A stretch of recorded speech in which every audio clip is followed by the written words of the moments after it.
interesting to see because we come from three very different industries. Yeah. And the challenges are The pretty much the same. Yeah. The challenges are the Almost same. like a marketing support group. Optics, totally.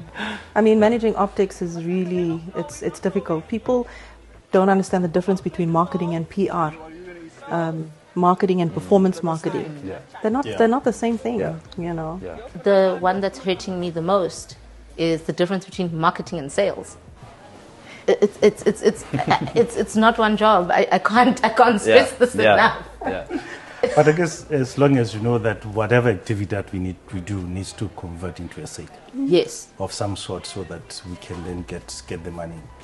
But educating and being educated Yes. also around the things that are important. I mean, if you are dealing with the people that are right at the interface with the consumer or the client, you need to be able to take that feedback Insight. and see whether it's relevant for you to change or not. And then they need to respect your professional expertise as to what you do with that Yeah. information. Yeah. I've wanted to make a point earlier around when we're talking about the trend.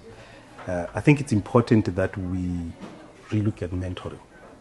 A lot of the emerging trends are better understood by people that are much newer in the organizations at the early of their careers. How do we make sure that we spend time with them for them to teach us and move us at a pace that they are moving at? One small example that I've done in my life is my playlist is crafted by my two youngest, my 12-year-old as well as my 18-year-old. They've done my playlist. It's music that I'll not naturally listen to, but it's giving me an insight as to say what's happening in that space. Yeah. And then the other one, have a WhatsApp group that's exclusively with interns. And whenever there's a piece of communication that's going to go out, fit it to the interns and say, do you get it? Don't you? How will you change it? And then push it back out. Then suddenly you find that you're playing teasing spaces that naturally you wouldn't be in because you have to be doing the heavy lifting Yes. of lowing in the Yeah. other rooms. I mean, I'm getting a little bit of PTSD from what he's saying here because you're talking about mentoring and you're talking about teaching.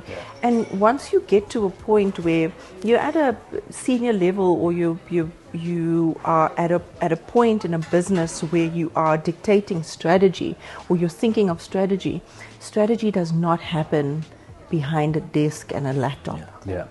Strategy happens when you are exposed to what is going on in the world, globally, locally, trying to understand what are people doing. And you can't do that from sitting in meetings from 8 to 4 every single day. It's such an injustice because you are not filling your head with all this knowledge and all of these things, the amazing things that are happening. Taking the time to look at what other brands are doing, whether they're your competitors or not. Just sitting in meetings 8 hours in the day and then having to do the rest of the work in the spare time. But some of these roles have become so operationalized that opportunity for learning and passing on that knowledge, where then you find, you spoke about youth, lack that foundation of where do you start? You know, how do you build a brief that informs an agency or informs a team to the T of what it is that you need, that lowers the amount of time that you go back and forth. Billable hours get reduced, the amount of time it takes to actually execute a campaign, because it's just not a good use of time right now.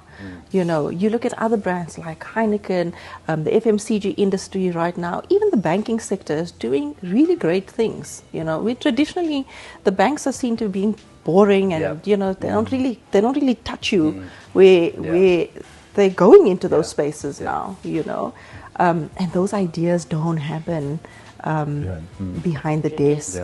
Marketing's got to be really purpose-driven Yes. now, right? It's not just about pushing the commercial side or just open up a bank account. It's like, what is the value in it for that individual person? And it's got to be personal. Yeah, and you've got to kind of listen to the customer or potential customer around that as well.